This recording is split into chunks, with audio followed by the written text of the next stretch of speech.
de la clase de tercer. Ara us presentaré com és una síl·laba. Primer la separem.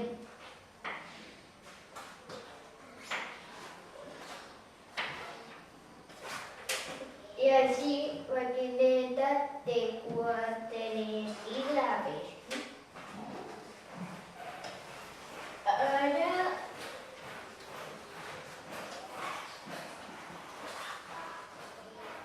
la síl·laba és ne. Ne què és? La síl·laba quina? Ne. Quina és? La tònica o l'àtona? La síl·laba tònica. Per què, Jordi? Perquè és la que sona més fort. Molt bé. I les demés se diuen les atònics, que sonen més fluix que la tònica. Molt bé. Vinga, què més? Si té més d'una síl·laba, com se diu?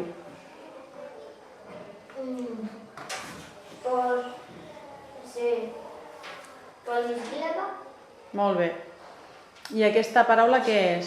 Per la posició de la síl·laba tònica, què és? Maquineta. Com se diu? Si la síl·laba tònica és la... Quina és aquí? Neta. Sí, la ne, quina posició ocupa?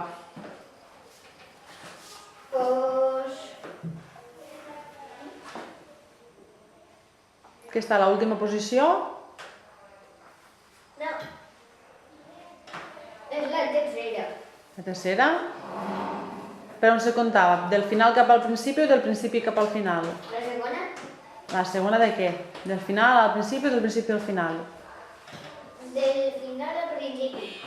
Vale, llavors és què? Bueno, és polisíl·laba.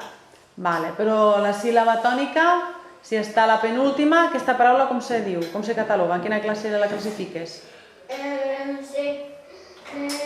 Seria la plana. Molt bé, aquesta és plana. Molt bé, Jordi.